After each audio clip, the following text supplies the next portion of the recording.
প্রশংসা কার? এই পৃথিবীর মালিক কে? কে যিনি আসমান থেকে বৃষ্টি বর্ষণ করে? মায়ের গর্ভের ওই পুত্র সন্তান অথবা কন্যা সন্তান কে দান করে? এই পুরো পৃথিবীর মানুষ মৃত্যুবরণ করে কার কাছে প্রত্যাবর্তন করবে? তাহলে প্রশংসা কার? সবাই বলে আলহামদুলিল্লাহ। আলহামদুলিল্লাহ। দেখুন, আমাকে কথা বলতে দেওয়া হয়েছে যুবকদের ভূমিকা। আমার আব্বা দাদার ভূমিকা তো ইসলামে খুব বেশি খুঁজে পাই না, যুবকের ভূমিকা বলবো না। না, আমি অকৃতজ্ঞ না। আমি বলছি না যে তারা কিছু করে নাই, আমি এসে কিছু করতেছি বা এখনকার মানুষ করতেছে, আমি অকৃতজ্ঞ নই, আমি অস্বীকার করতেছি না। ভূমিকা তো বহুত, ভূমিকা তো বহু। কে কি করতে পারে সেটা হলো বড় কথা, কে কি করতে পারতো করে নাই সেটা বড় কথা না। যেটা চলে গেছে সেটা আর আসবে না, যেটা আছে সেটাকে সামনে নিয়ে যেতে হবে। যুবকদেরকে নিয়ে কথা বললে অশ্লীলতা ছাড়া অন্য কোনো বিষয়ে কথা বলা সম্ভব? আপনি বলছেন যুবকদের ভূমিকা, কি বলবো ভূমিকা? ও তো নামাজই পড়ে না। তোমাদের মধ্যে কে জানো না যে নামাজ পড়া ফরজ? কে জানো না? হাত তোলো, জানো না। আমি এর কি বুঝাবো? এর তো জানে। আমি কি বলবো বলো? জানা করা হারাম না হালাল? গান বাজনা হারাম না হালাল? নামাজ ছাড়া গুনাহ নাকি সওয়াব? ওয়াজ করব কার সামনে আছে? সব তো আমার থেকে বেশি বলে।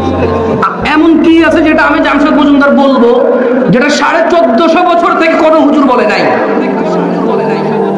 এমন কোন তথ্য আমি তোমাকে দেব যেই তথ্য সম্পর্কে তুমি অবগত নও, তোমার মা অবগত নয়, তোমার বাবা অবগত নয়, তোমার সমাজ অবগত নয়? কোন তথ্য আমি দেব আমার জানা নাই। আমি দেখি আমি যা বলি তোমরাও তাও বলো, আমি দেখি আমি যা জানি তোমরা তাই জানো। হ্যাঁ, তোমরা এক জায়গায় না, শুধু সব জায়গায় আমার মতো। আমিও জানি বলি কিন্তু করতে পারি না, তোমরাও জানো বলো করতে পারবে না। যদি করার কথা আসে তাহলে সবাই পিছিয়ে আমরা, যদি জানার কথা আসে সবাই জানি। বিয়ের আগে মেয়েদের সাথে প্রেম করা হারাম না হালাল?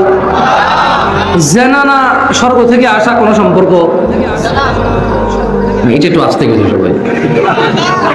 কেউ কেউ কনফিউজ, কারণ বলো যে ওই দিন গান শুনলাম যে এটা প্রেম যেটা স্বর্গ থেকে আসে ওইটাই তো অমর হয়ে থাকে। এই জন্য পোলাপা চিন্তা করতে কি হুজুর কি করে? হ্যাঁ, আচ্ছা দেখো, আমি তোমাদের সময় নষ্ট করবো না, তোমাদেরকে অশ্লীলতা সম্পর্কে দু চারটা কথা বলে চলে যাবো ইনশাআল্লাহ। দেখো তোমাদের কাজে আসে কিনা। ওয়াল্লাহি কসম বিল্লাহি তাআলা, দেখো তোমরা ক্ষিপ্ত হয়েও না। মানুষ কোন হুজুর কি বললো তুমি এটাতে সময় নষ্ট করিও না। হুজুর দিয়ে হুজুর যাচাই তুমি করতে যেও না, কোরআন সুন্নাহ দিয়ে হুজুর যাচাই তুমি করতে যেও। তুমি ওই পদ্ধতিতে আগাও যে পদ্ধতিতে সোনার কষ্টি পাথরে সোনা যাচাই করে। আরেকটা স্বর্ণের ঝুমকা আরেকটা স্বর্ণের ঝুমকা দিয়ে তো অত যাচাই করে না যে এই হার এই হার, এই চুড়ি দুটোটা এভাবে যাচাই করে স্বর্ণ। কিসে যাচাই করে? তাহলে এই হুজুর সেই হুজুর বন্ধ করে হুজুর যাচাই করতে হবে কি দিয়ে? কোরআন ও সুন্নাহ দিয়ে। কোরআন সুন্নাহ দিয়ে হুজুর যাচাই করতে হলে কি জানতে হবে? কোরআন সুন্নাহ জানতে হবে না? কোরআন শিখতে হবে, হাদিস শিখতে হবে। ভাইরা আমার, দেখো আমি ওই দিন দেখলাম আমার ভাতিজা ছাত্রলীগের সভাপতি। আচ্ছা বলতে পারো যে ভাই কি বল দেখানোর জায়গায় এসে?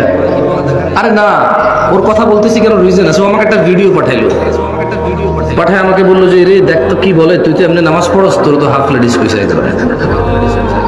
আমি বললাম দেখ তর্ক বিতর্ক শেষ নাই। ও আমার হাফ লেডিস করবো, কিছুক্ষণ পর আমার মতো কত হুজুর ওরে কাফের মুশরিক বিদাতে অনেক কিছু বলে ফেলবে। আলটিমেটলি ওর শ্রোতারা জানলো যে আমি হাফ লেডিস, আমার শ্রোতারা জানলো যে মুশরিক, কিন্তু কামের কাজ কিছু। ও বলেছে তাহলে তুই কি কিছু বলবি না? আমি বললাম যে আমার তো কখনো ওর সাথে সাক্ষাৎ হয়নি যে এমনটা বলেছে বা বলে যারা, তবে যদি সাক্ষাৎ হতো তাহলে বলতাম। এইভাবে হাত বেঁধে যারা নামাজ পড়ে তারা কি 2023 সালে যারা পড়ে তারা হাফ লেডিস? নাকি ইমাম শাফি রাহিমাহুল্লাহ, ইমাম আহমদ বিন হাম্বল রাহিমাহুল্লাহ ওনারাও হাফ লেডিস ছিল? আমি জিজ্ঞেস করতাম হয়তো তাকে, আমি তাকে জিজ্ঞেস করতাম হয়তো কি বাংলাদেশ এরিয়াতে যারা এভাবে বুকে হাত বেঁধে নামাজ পড়ে পুরুষরা তারা হাফ নাকি যেই সাহাবী থেকে হাদিস বর্ণিত তিনি হাফ লেডিস? আউযু বিল্লাহি মিনাশ শাইতানির রাজিম। আমি হয়তো তাকে পেলে জিজ্ঞেস করতাম, হাফ লেডিসটা কে? যে বাংলাদেশে 2023 সালে বুকে হাত বেঁধে নামাজ পড়ে সে হাফ লেডিস, নাকি 1450 বছর আগে যে হাদিস বর্ণনা করে গিয়েছে, যার পক্ষ থেকে বর্ণনা করে গিয়েছে সে হাফ লেডিস? কে হাফ লেডিসটা এখানে? আমি হয়তো প্রশ্ন করতাম, আমি হয়তো কাফের মুশরিক ফতোয়া দিতাম না, হয়তো আমি আজে বাজে কথা বলতাম না তার সম্পর্কে, হয়তো আমি এমন করে কথা বলতাম না যে এই মাঠের সব মানুষ বলবে, আমি বলতাম ঠিক কিনা, তারা সবাই বলতো ঠিক। আমি হয়তো এমন কিছু বলতাম না, আমি তাকে পেলে বলতাম বুখারী মুসলিমের যে হাদিসগুলো হাত বাঁধার বুকে, এগুলো কি জাল? যদি সে বলতো যে না এগুলো কি দাঈফ, যদি সে বলতো না এগুলো কি মুনকার, যদি সে বলতো না, তাহলে আমি তাকে বলতাম যে শিখেছে হাত বাঁধা বুকে শুধু সে হাফ লেডিস, নাকি যে সাহাবী শিখিয়েছে উনিও? আউযু বিল্লাহি মিনাশ শাইতানির রাজিম, নাউযু বিল্লাহি মিন যালিক। আমি হয়তো এটা জিজ্ঞেস করতাম, আমি হয়তো ফতোয়া দিতাম না, মাজার পূজারি বিদআতি এই সেই বলে মাঠ গরম করতাম না। আমি হয়তো তাকে পেলে বলতাম হাফ লেডিস কে? কে হাফ লেডিস? যে হাদিস থেকে যে শিখেছে সে, নাকি যে হাদিস যে শিখিয়েছে সে, নাকি যে হাদিস যার থেকে বর্ণনা সে? হাফ লেডিসটা কে? আমি আমল তো আর আকাশ থেকে নিয়ে এসে পড়ি না। তুমি তো বলতে পারো না যেগুলো হাদিস না, তুমি তো বলতে পারো না এগুলো দঈফ দুর্বল, তুমি বলো যে এগুলো হানাফি না, তুমি তো বলো না এগুলো হাদিস না, তুমি বলো এগুলো হানাফি না, আমি তো এগ্রি করি এগুলো হানাফি না, তুমি তো সত্য বলেছো, তো তুমি তো বলো না এটা হাদিস না, এখানে তো তোমার এগ্রি করা উচিত এটা হাদিস, এটা কি হাদিস? যাই হোক, এসব কথা বলে মাঠ গরম করা যায়, কারণ কিছু শেখানো যায় না। আল্লাহ আমাদেরকে শেখার তৌফিক দান করুন। এই ধোঁকাবাজ মানুষের সাথে ধোঁকাই হয় সব সময়, ধোঁকাবাজ মানুষের সাথে ধোঁকা হয় সব সময়। ওয়াজ মাহফিল একটা ব্যবসায় পরিণত হয়েছে। আজকে এখানে কোনো দাওয়াত হয় না, দাওয়াতের কাজ হয় না এখানে। দাওয়াতের কাজ হলে তো মানুষজন শিখতো। আমি মনে কষ্ট নেবেন না, কাউকে কি একটু জিজ্ঞেস করবো কিছু? না, আপনারা মনে কষ্ট নেবেন, এই ক্যামেরাওয়ালা আপনাদেরকে ইজ্জত নষ্ট করে দেবে। এই ক্যামেরা না থাকলে হয়তো আমি কাউকে এনে বলতাম তুমি তো মাগরিব থেকে আছো, দেখি 5টা গুনে গুনে নসিহা বলো। 5 জন হুজুর ওয়াজ করে গেছে, প্রতি একজন থেকে একটা নসিহা বলো। সে বলবো জানি না, কারণ তত মনোযোগ হয়েছিল। তার চয়েস করা হুজুর আছে, ওই হুজুর যখন আসবে সে তখন স্টেজে আসবে, নাহলে সে আসবে না। এই পোস্টারে এত বক্তার নাম কেন? কারণ মাহফিল ওরা এখন মেলা করতে চায়, মাহফিল করতে চায় না। তারা বলে যে এই হুজুরের শ্রোতা, ওই হুজুরের শ্রোতা, ওই হুজুরের শ্রোতা, 3 হুজুর থাকলে 3 হুজুরের শ্রোতা আসবে জায়গায়। এই জনগণ ধোঁকাবাজ, তাই ওদের মাহফিল কমিটিগুলো ধোঁকাবাজ। জনগণ তাদের দিন থেকে তাদেরকে সরিয়ে নিয়েছে, তাই তারা এমন মাহফিল কমিটি পেয়েছে। কারণ মাহফিল কমিটি ঠিকই বোঝে কারে কিভাবে আনতে হবে। জনগণও বুঝে গেছে সারা বছর যাই করো করো, মাহফিলের প্যান্ডেলে হুজুরের টাকা দিয়ে দিলে জান্নাতে ঢুকে গেছি অলরেডি। জনগণ এভাবে খুশি, হুজুর ওভাবে খুশি টাকা পেয়ে। যাই হোক, হুজুরের দোষ নেই, মাহফিল কমিটির কথা বলছি না। ওয়াল্লাহি আমি যত হুজুর চিনি, কওমি বলেন, সুফি হুজুর আমি কম চিনি, কওমি হুজুর চিনি আলহামদুলিল্লাহ, টুকটাক চিনি। যেহেতু আমার বাড়ি কুমিল্লা, এদিকে কওমিটাই বেশি, মাদ্রাসা মসজিদ ওদেরই বেশি। আমি কওমি হুজুর চিনি আলহামদুলিল্লাহ, আহলে হাদিস হুজুর চিনি। কোন হুজুর সন্তুষ্ট না মাহফিল নিয়ে। আপনি হয়তো বলতে পারেন টাকা নিয়ে সন্তুষ্ট, আল্লাহর কসম আমি একজনকে পাই না যে টাকার কারণে অসন্তুষ্ট। সবাই বলে যে মাহফিলগুলো দিন দিন মেলায় পরিণত হচ্ছে, এখানে দিন শিক্ষার আর কোনো ব্যবস্থা থাকতেছে না। আমি কাউকে গর্ব করে বলতে দেখিনি বলেছে যে আজকে আমি মাহফিল করেছি 1.5 ঘন্টা, এত ভালো শ্রোতা পেয়েছি, এত ভালো ছাত্র পেয়েছি, এত ভালো মজলিস পেয়েছি, যেখানে আমি গঠনমূলক আলোচনা করেছি এবং মানুষ বসেছিল। সে বলবে যখন আমি গঠনমূলক আলোচনা করি তখনই কোমর সোজা করে মুরব্বি ওঠে, পোলাপাই উঠে, মোবাইল কারণে হ্যাঁ দোস্ত মাহফিল তো জমতেছে না, হুজুর কাবার গাইলে দিতেছে না। যতক্ষণ গালিগালাজ চলবে ততক্ষণ মাহফিল জমবে। যত বড় ধোঁকাবাজ জনগণ, তত বড় ধোঁকাবাজ হবে হুজুর, এবং তত বড় ধোঁকাবাজ হবে মাহফিল কমিটি। কারণ যার যেমন শিক্ষা দিবে আল্লাহ ওইরকম মানুষ তার জন্য ভালো। কথা মধ্যখানে একটা কথা বলি, রাস্তা আপনাদের চেয়ারম্যান কি, ওইটা তো আজকালকার খারাপ বলে মনে হয় না। এই রাস্তার যে খারাপ কন্ডিশন, এটা 1-2 দিনের খারাপ বলে মনে হয় না, আমার মনে হয় 2-3 বছর আগের হইতে পারে। সব কত বছর হ্যাঁ দেখছেন, আমার আইডিয়া আছে। বাপ দাদারা চেয়ারম্যানি করে গেছে তো আমি বুঝি। রাস্তা মানে কিছুদিন আগের খারাপ হলে বুঝতাম, এটা বহু আগের খারাপ, খারাপের পরে খারাপ। আমার একজনে বললো যে রাস্তা একটু খারাপ, আমি বলছি না একটু ভালো, সবটাই খারাপ। তাহলে এতক্ষণ তো অনেক কথা বললাম, 11:23 বাজে। 11:40 পর্যন্ত কথা বললে কতক্ষণ কথা হতে পারে দেখি, অঙ্ক পারে কে কে, কতক্ষণ? 17 মিনিট। তাহলে একটু শুনবা, তাহলে 17 মিনিট কথা বলে চলে যায়, কি বল? ইনশাআল্লাহ। ইয়া শিবাব, আমি তোমাদের বলতে চাই, তোমরা ইসলামে তোমাদের ভূমিকা কি? যাও তুমি তোমার ভূমিকা শিখে নিয়ে কোনো বড় আলেম থেকে। আমি ওটা তোমাকে ভালো করে বলতে পারবো না। ওনারা আমাকে না জিজ্ঞেস করে টপিক দিচ্ছে, আমি জানি না এই বিষয়ে কথা বলবো। আমি যে বিষয় জানি তোমাকে নিয়ে কথা বলতে, সে বিষয় বলবো। তোমাদের রব বলেছে, কুল, ও মুহাম্মদ সাল্লাল্লাহু আলাইহি ওয়াসাল্লাম, এদেরকে বলে দিন, ইন্নামা হাররামা রাব্বিয়াল ফাওয়াহিশ। এদের সবাইকে বলে দিন, নারী এবং পুরুষকে, শুধু যুবককে নয়। জানাদা বিচারে এখন মুরব্বীরা বেশি আগায় আছে, মুরব্বীরা বেশি আগায় আছে। এখন কেউ বলতে পারে যে হুজুর জোয়ান তো সবকিছুই মুরব্বীদের দোষ দেয়, যুবকদের দোষ দেয়। আরে এই দেশের মুরব্বীগুলা যারা বেশিরভাগ যারা বিচার আচার করে, তারা যে কত বড় জেনাবাজ। তোমার গ্রামের মুরব্বী ভালো, আমার গ্রামের একটা ভালো না।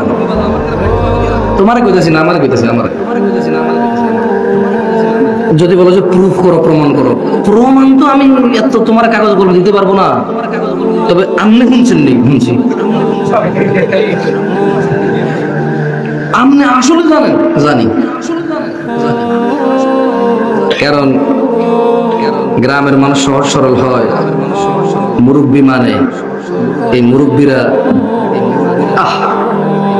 কি করুন কথা। দেখা যায় একজন পুরুষ বেকার, পা কাটা, পা পচে যাচ্ছে, এলাকার মোড়লের কাছে সাহায্যের জন্য যায়, বিচার আচার করা সাহায্যের জন্য যায়। ওর ডাক্তার চেনে, ফোন টোন করে। দেখা যায় যে যেই লোকটার পা হঠাৎ করে নষ্ট হয়ে গেছে, ওর বউয়ের সাথে সে অপকর্ম শুরু। এই হলো মুরব্বী। যেই সমাজের বাপ মনে করে ছেলের সামনে সিগারেট খাওয়া বেয়াদবি না, ছেলে বাপের সামনে খাওয়া বেয়াদবি, এই সমাজের আদব, মানে আদবের যে সেটিং আছে এটা কঠিন। মোবাইল নষ্ট হলে ফরম্যাট দিলে আবার আগের জায়গায় আসে, ল্যাপটপ নষ্ট হলে ফরম্যাট দিলে আগের জায়গায় আসে। এই সমাজের কোনো ফরম্যাট দিয়েও ডিফল্টে নিয়ে আসা যাবে না। কারণ যেই সমাজে ভালো মন্দের মানদণ্ড দুই রকম, একটা পোলার জন্য, একটা বাবুর জন্য, ঠিক না? অসুবিধা নাই। একটা হুন্ডার নতুন কিনছে তো, ওই জন্য অন করতেছে না। ওর দোষ নেই, ওর দোষ নেই। বেচারা লাগাইছে সব করে, চুরি যাতে না হয়। ও বোঝে নাই ও আজ এরকম হবে। যাই হোক, আউযু বিল্লাহি মিনাশ শাইতানির রাজীম। ক্বাল আল্লাহু তাআলা, কুল মুহাম্মদ সাল্লাল্লাহু আলাইহি ওয়াসাল্লাম বলুন, ইন্নামা হাররামা রাব্বিয়াল ফাওয়াহিশ। নিশ্চয় আমার প্রতিপালক নিষিদ্ধ করেছে অশ্লীলতা, মা যাহারা মিনহা ওয়া মা বাতান, যা প্রকাশ্যে ও যা গোপনে। আচ্ছা, কি বলবো? কি কইতে আমরা ছোট বলা মানে আসলে এদিকে এদিকে। এই তোমরা ক্যামেরাটা একটু বন্ধ করো, শুধু ওই যে প্রজেক্টর জন্য ক্যামেরা বন্ধ করো। কাম আছে, কাম আছে। এই পোলা তো বড় হইতে হবে, ভবিষ্যৎ আছে তো। তোমরা তো এই ভিউ করে ইন্টারনেটের ল্যাংটা অ্যাড দিয়ে টাকা কামানোর জন্য ওরে বিক্রি করে দিবে। বন্ধ করো, বন্ধ করো। একটু স্টপ করো, একটু স্টপ করো। এটা উদাহরণ দিচ্ছি, উদাহরণ না। আমি বলতেছি, আসো আসো আসো। এই ভাই আমি ওয়াশ পারি না, এগুলোই পারি। তোমার নাম কি? ইসরাফিল। ন্যাংটা হতে পারবা না? বলো না, ন্যাংটা হতে পারবা? পারবা না তো? শরম না? শরম কি না? এই ছোট বাচ্চা বোঝে ন্যাংটা হওয়া শরম। আচ্ছা, ন্যাংটা হওয়া কি আগে শরম নাকি আগে হারাম পরে শরম? যাও ছোট ভাই, যাও যাও। তোমাদের মধ্যে মুরব্বী এইগুলো তো বন্ধ করে নাই বলা মানে। হাসিও না, এখানে কমেডি চলতেছে না। এখানে একটু অনুভব করার চেষ্টা করো কি বলতেছে, বুঝছো? তুমি যদি হাসো, এখানে কি কেউ রাজি হবে ন্যাংটা হওয়ার জন্য? হুজুর আপনি ন্যাংটা করতে চাচ্ছেন কেন? আরে না রে পাগলা, ন্যাংটা করতে চাচ্ছি না। আচ্ছা, ন্যাংটা হওয়া কি হারাম তারপরে শরম নাকি আগে শরম পরে হারাম? আগে হারাম না শরম? এটা হারাম, এজন্যই তো শরম, ঠিক না? তো চায়ের দোকানে যে গান বাজে, এটা কি হারাম না? এটা তো শরম লাগে না কারো। তার মানে হারাম, হারামের শরম সবার লাগে না, সব কাজে লাগে না। একই লোক সিগারেট খায়, হারাম, শরম লাগে না, ন্যাংটা হতে পারবে না। একই লোক শুকর খায় না, হারাম, কিন্তু ঘুষ খায়। অথচ শুকর যে আল্লাহ হারাম করেছে, ঘুষ সেই আল্লাহ হারাম করেছে। তার মানে মানুষের কাছে হারাম হালালের মানদণ্ড পরিবর্তন হয়ে যাচ্ছে। যদি কোনো কাজ 10 জনে করে তাহলে আর এটা হারাম হলেও শরম নাই, যদি কোনো কাজ 10 জনে না করে তাহলে এটা হারাম না হলেও শরম। যেমন শ্বশুর বাড়িতে যাচ্ছে, খালি হাতে কেমনে যায়, যা বেটা শরম। আর এটা কি গুনাহ আছে? শ্বশুর বাড়িতে খালি হাতে কেমনে যায়, যা বেটা শরম, এটা কি গুনাহ আছে? তাহলে যেই কাজ 10 জনে শরম বলে ওরে, ওটা হারাম না হলেও ওর শরম লাগে। আর যেই কাজ ওর সামনে 10 জনে করে, ওটা হারাম হলেও ওর শরম লাগে না। আচ্ছা, কোন একটা মেয়ে যদি এখানে না আসে, এটা হালাল না হারাম হবে? দেখা জায়েজ হবে না গুনাহ হবে? টেলিভিশনে যে মেয়ে না আসে, ওটা হারাম না হালাল? দেখা জায়েজ না গুনাহ? একই তো জিনিস। তার মানে হারামের মানদণ্ড চলে গেছে ভিন্ন জায়গায়। যুবক চায় ধর্ম হোক তার মতো। যুবক বলে ইসলামের আমার খুব ভালো লাগে, একটা অংশ বললাম কোনটা? কইছি অল্প বয়সে বিয়ে করার কথা বলে ইসলামে। এক বিবাহিত পুরুষ বলে ইসলামের বিয়ের বিষয়টা আমার খুব দারুণ লাগে, বললাম কোনটা? বলে যে এই যে একের বেশি বিয়ে করতে বলে।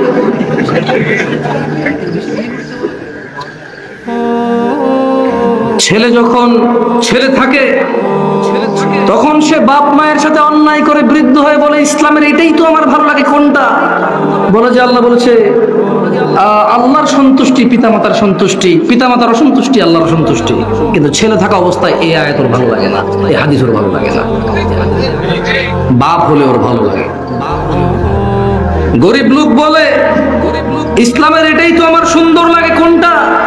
আল্লাহ জাকাত ফরজ করেছে, সাদাকা দেওয়াতে উৎসাহিত করেছে, অনেক বড় পুরস্কার রেখেছে, কিন্তু এই গরিবেরই নামাজ পড়ার ধর্মটা ভালো লাগে না। জাকাত পাওয়ার ধর্ম ভালো লাগে গরিবের, সাদাকা পাওয়ার ধর্ম ভালো লাগে গরিবের, নামাজ পড়ার ধর্ম ভালো লাগে না গরিবের। বড় লোক বলে এটাই তো আমার ইসলামের ভালো লাগে, কোনটা? আল্লাহ বলেছে যে মসজিদ বানাবে, আল্লাহ নবী সাল্লাল্লাহু আলাইহি ওয়াসাল্লাম বলেছে যে আল্লাহর জন্য মসজিদ বানালো তার জন্য আল্লাহ জান্নাতে ঘর বানাবে। আমি মসজিদের সভাপতি, মসজিদ বানাইছি, এটা ওর ভালো লাগে। কিন্তু নামাজ না পড়লে যে ওর জান্নাত নাই, এটা ওর ভালো লাগে না। ধর্ম যার যতটুকু তার পক্ষে আসে অতটুকুই তার ভালো লাগে, বাকিটুকু তার ভালো লাগে না। যুবকের ভূমিকা বলবো কি এখানে? আল্লাহ তাআলা বলছে ও মুহাম্মদ সাল্লাল্লাহু আলাইহি ওয়াসাল্লাম, বলে দিন আমার রব হারাম করেছে অশ্লীলতা প্রকাশ্যে এবং অপ্রকাশ্যে যা। এই টেলিভিশনে তাহলে এগুলো কি গোপনে অশ্লীলতা নাকি প্রকাশ্যে? এই গ্রামে কি মুসলমান নাই, সর্দার মাতবর নাই, হুজুর নাই, তো তাহলে প্রকাশ্যে কিভাবে অশ্লীলতা হয়? চায়ের দোকানে গেলে বোঝা যায় প্রকাশ্যে অশ্লীলতা আছে না নাই। আপনি মনে করেন শুধু ছেলে আর মেয়ে এই সুপারি বাগানে রাস্তার পাশে বিয়ে বাড়িতে ছাদের উপরে দেখা করে, ওইটা অশ্লীলতা না? আপনি চায়ের দোকানে বসে বসে ন্যাংটা নাচ দেখেন, এগুলো অশ্লীলতা না? আল্লাহ আপনাকে এবং আমাকে গুলোকে হেফাজত করুন। দেখুন ভাইরা আমার,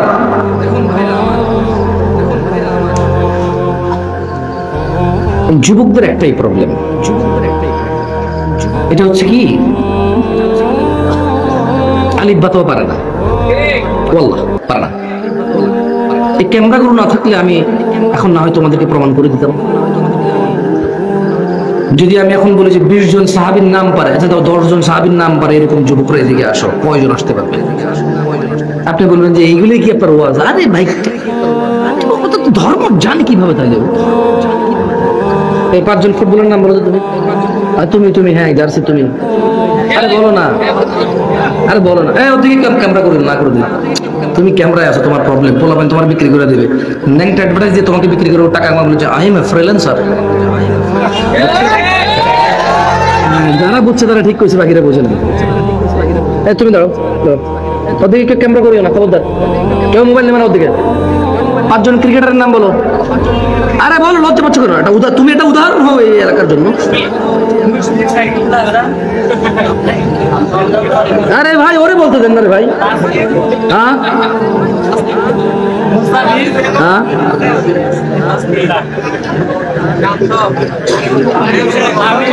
হ্যাঁ, নার্ভাস হয়ে গেছে। পরীক্ষার নকল তোমাদের মতো মানুষ করে মেয়ে। এটা কি হেল্প? এটা ক্ষতি। ওরা একটা জিনিস জিজ্ঞাসা করছে, ও যতটুক পর টুক বলবে, তোমার বলছি হেল্প। এটা হেল্প করে, এটা কোন নকল? বুঝে যাও তুমি। তুমি বলো ভাই, তুমি বলো। ও তো বেচারা নার্ভাস হয়ে গেছে। ভয় পাও নাকি? তাকবীর, তাকবীর বলো। 5 জন ক্রিকেটার, ফুটবলার নাম বলো 5 জন। আমি বুঝি না, বলো তুমি। আরে রোনাল্ডো, রিভালডো কি আছে বলো না।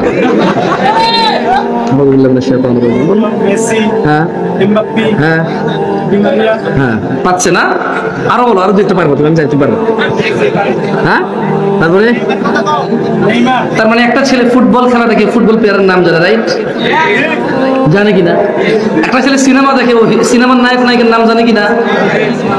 তাহলে একটা ছেলে যদি কোরআন হাদিস জানে, তাহলে সে সাহাবী আর নবীর নাম জানবে কিনা? সাহাবী এবং নবীর নাম ছাড়া কি কোরআন হাদিস হয়? আলাইহিমুস সালাম আজমাইন, রাদিয়াল্লাহু তাআলা আনহুম আজমাইন। তো আমি একজনকে প্রশ্ন করলাম, বলো যে সে এক পীরের মুরিদ, বুঝছো? তাই আমি বললাম যে কতদিন? বলো যে 34 বছর পীরের মুরিদ, মুরব্বী মানুষ। তো আমি আর কিছু বলতে চাই না, আমি এত ঝগড়া করি না কারোর সাথে। তাই বললাম যে জ্যাঠা মাশাআল্লাহ অনেকদিন থেকে তো যান, কি শিখলেন? বলেছে না ওনার পীর অনেক ভালো, অনেক ভালো, সবসময় ভালো কথা বলে। তা বললাম যে কাকা 34 বছর থেকে পীরের দরবারে যান, ওখানে পীর কি দিন শিখায়? কয় হ্যাঁ দিন শিখায়। আমি বললাম আল্লাহ নবীর 5-7 জন।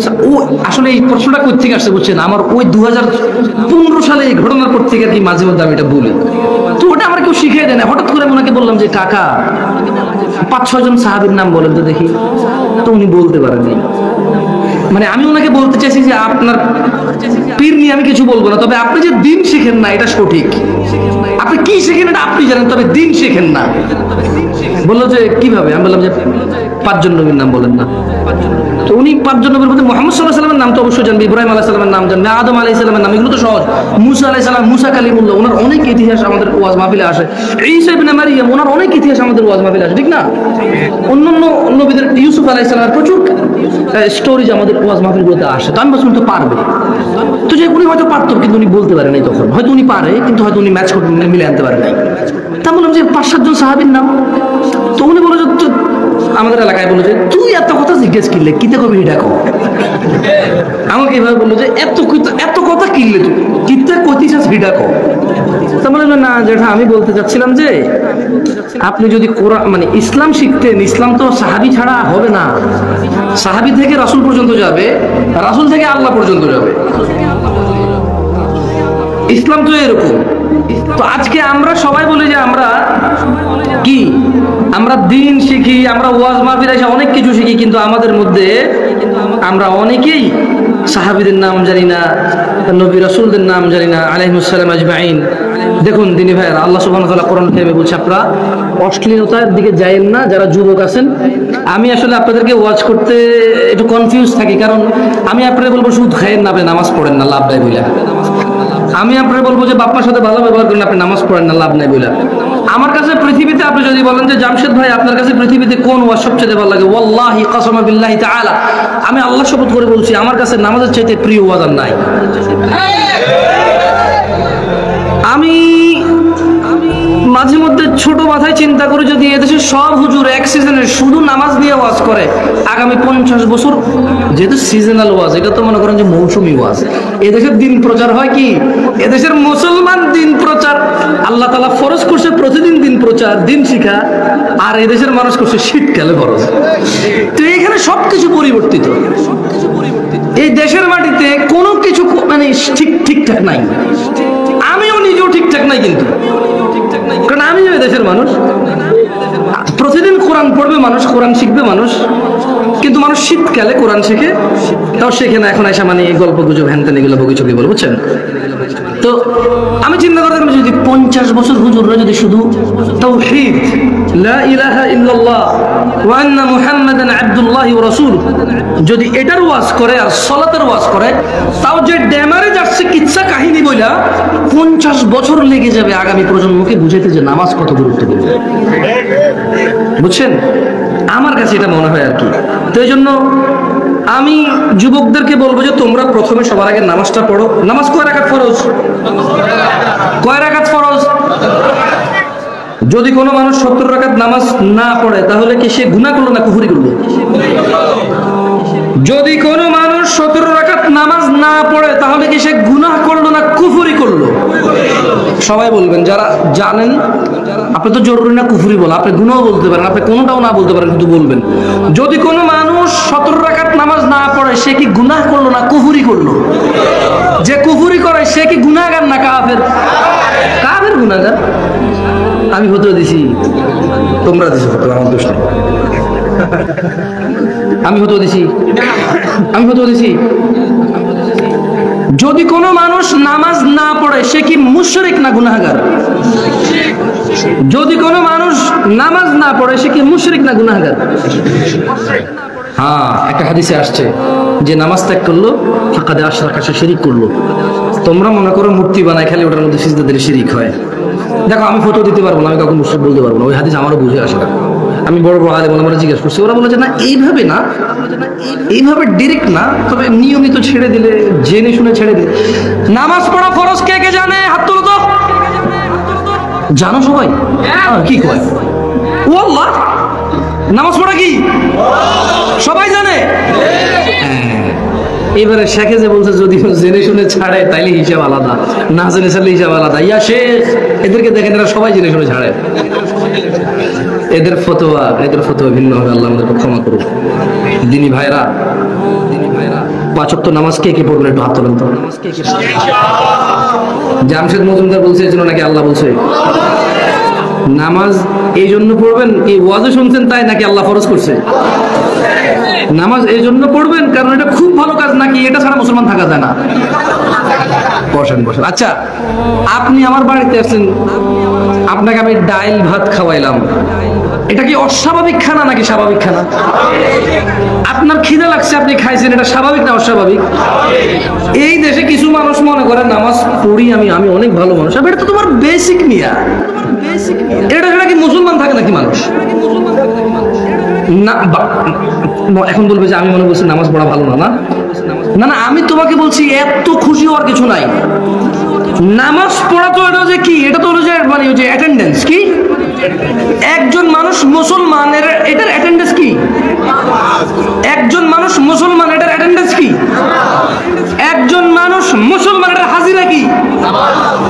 একজন মানুষ মুসলমান এটার হাজিরা কি?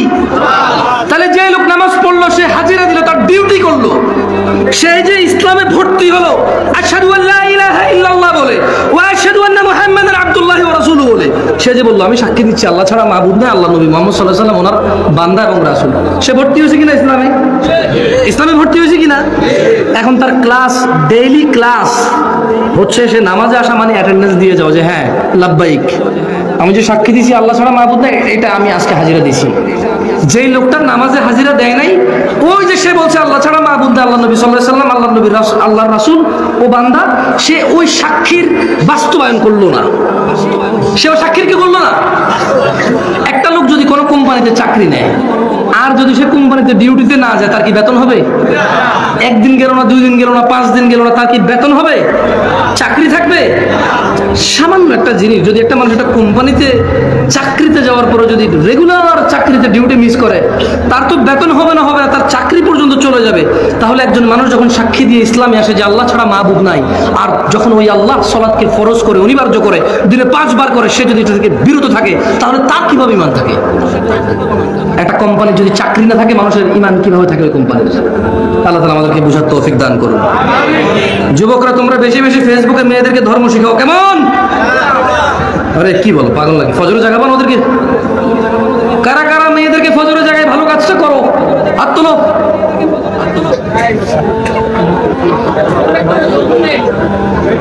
মেয়েটা খুব ভালো হুজুর, খুব ভালো। বললাম কিভাবে? হুজুর বিশ্বাস করেন, কারো সাথে কথা বলে না। আমি বললাম, তুমি কি হিজড়া?